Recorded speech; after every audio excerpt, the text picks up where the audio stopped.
Hello, fellow drinkers.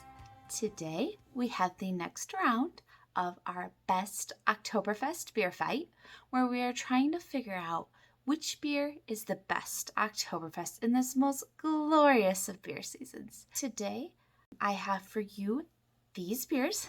I do not know which beers they are.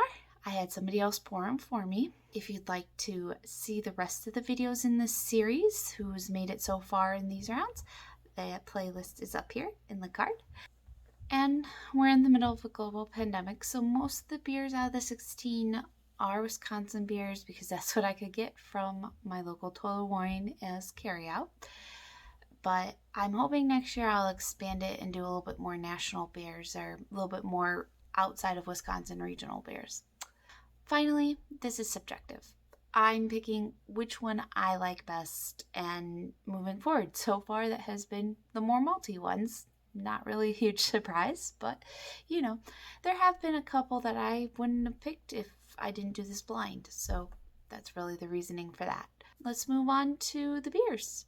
So I have A on the left and B on the right.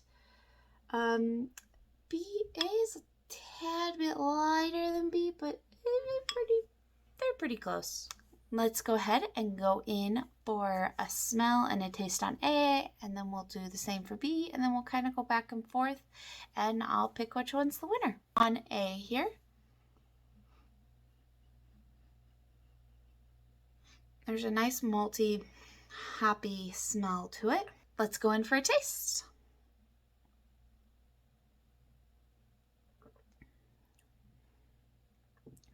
So that definitely starts out sweet, malty. Finishes a little hoppy. Nice, well-rounded beer.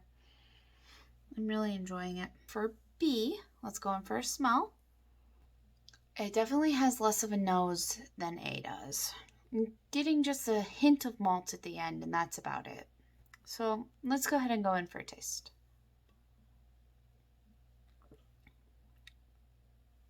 Oh, it's really malty.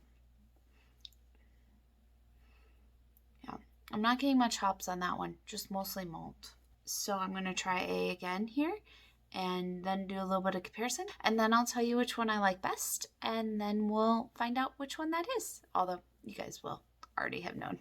Having A after the B brings out a lot more hops. I'm still getting sweet, malty, but there's definitely a lot more hops after going in for B. And then the second sip, and there's just kind of at the end again. Let's go back to B. Mostly still just malty. Maybe a little less flavorful. I'm going to have to definitely do some more A-B comparisons here. I definitely feel A is more complex. I think it has a little bit more flavor. The hops are not overpowering at all. They're just kind of a nice addition. It's definitely malty, and sweet, like you'd expect from an Oktoberfest. B had just a little bit of a roasted note to it there. Oh man, this is gonna get really tough. I honestly don't know which one to choose.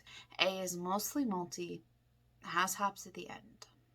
B has no hops, but less malt. There's a little bit of a roasted flavor to B, so I think I'm gonna pick B.